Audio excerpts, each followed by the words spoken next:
Seminggu yang kemarin ada beberapa kejadian yang cukup menarik kita bahas. Yang pertama adalah Ahok yang pada sidang ke-8 dan kemudian SBY melakukan konferensi pers untuk mengklirkan masalah-masalah yang sekarang ini menjadi pembicaraan di masyarakat. Oke, sekarang mari kita lihat rentetan kejadian apa saja yang ada hubungannya dengan Pak SBY. Mungkin pertama-tama adalah kita harus melihat dulu ketika pemilihan Pilkada 2017 ini, Demokrat akhirnya memajukan Agus sebagai calon dari Demokrat untuk menjadi bakal calon di Pilkada ini. Nah, dengan berjalannya seiring waktu, banyak sekali pendukung-pendukung Agus Silvi, dan salah satunya adalah meskipun tidak pernah diucapkan, tapi pendukungnya adalah dari FPI. Ya, tidak pernah diucapkan, tapi kelihatannya FPI atau dengan ketuanya yaitu Habib Rizik itu memiliki kedekatan atau condongnya ke arah Agus dan Silvi. Alright. So, there's nothing wrong with that, karena siapa saja boleh mendukung pasangan calon. Tapi kemudian ada beberapa kejadian-kejadian yang sepertinya dalam mata awam itu ada sangkut pautnya. Ketika Ahok kepleset lidah, pada saat itu dia mengatakan bahwa di Pulau Seribu, terus kemudian kejadian tanggal 4 bulan September di mana ada demo besar-besaran di Jakarta yang menolak Ahok menjadi gubernur, atau menginginkan Ahok untuk segera diproses pengadilan, dan saat itu banyak sekali yang datang dan berdemonstrasi.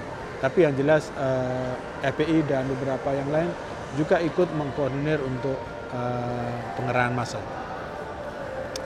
Alright, nggak masalah sampai di situ juga. Jadi kita tahu bahwa memang FPI sangat ingin Ahok untuk dipidanakan bersama juga yang lain-lain, ormas-ormas Islam yang lain. Terus kemudian sepertinya demonstrasi tanggal 11 September kemarin, tanggal 4 bulan September kemarin, atau 4/11 katakanlah, itu masih kurang. Kemudian akan diadakan lagi demonstrasi besar-besaran pada tanggal 2 bulan Desember atau 212. Nah, ini yang sangat menarik. Pada saat akan terjadi demonstrasi tanggal 212 itu, tanggal 2 Desember tersebut, 2016, kepolisian menangkap beberapa orang yang ditenggarai akan melakukan makar. So, ini adalah satu tuduhan yang luar biasa besar, dan ada beberapa orang yang waktu itu ditangkap memang. Salah satunya adalah Ahmad Dhani, kemudian keluarga Soekarno juga ada, terus kemudian ada jenderal juga ada di situ, Bintang Pamungkas pun kena, dan beberapa orang lainnya. Ada seseorang wanita namanya FH, kita sebut saja FH. FH dengan Rizik ini sangat dekat, sangat dekat. Sehingga kalau misalkan kita lihat, FH ini ditenggarai orang yang mengatur dana untuk makar tersebut. Oke, so sekarang kita punya orang-orang yang mau makar,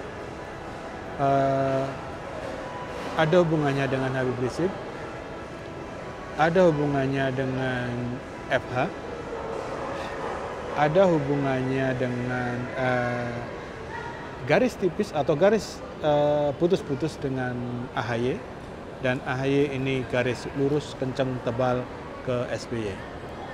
So dari situ mungkin tidak ada suatu hal yang belum jelas lah. Artinya ini masalahnya apa dan apakah ini langsung berhubungan dengan SBY atau tidak.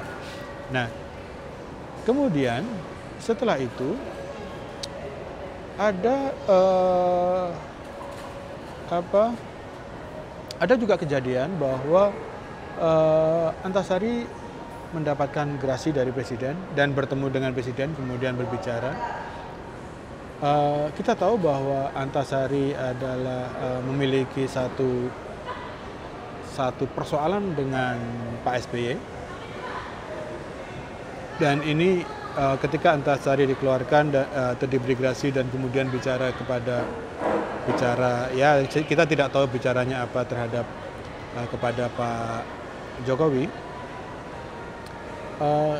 Saya pribadi menjadi menduga-duga, artinya ada apa ini? Apakah sebenarnya gara-gara ada yang mau makar, kemudian dibalas oleh pengeluaran Pak Antasari dari BUI atau diberi gerasi, dan kemudian ini dipakai untuk permainan politik lah intinya. Alright. Terus kemudian ada lagi kebetulan KPK juga menetapkan ex-Dirut Garuda yang juga melakukan korupsi. Nah, jadi dari sini kita bisa lihat bahwa ada Antasari mendapatkan gerasi di mana dia hubungannya sangat jelas atau bukan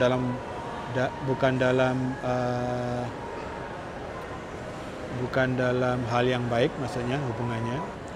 Kemudian ada Emir Sattar yang menjadi tersangka atas korupsi di Garuda, dan ketika dia melakukan korupsi itu dia menjabat pada saat SBY menjadi presiden.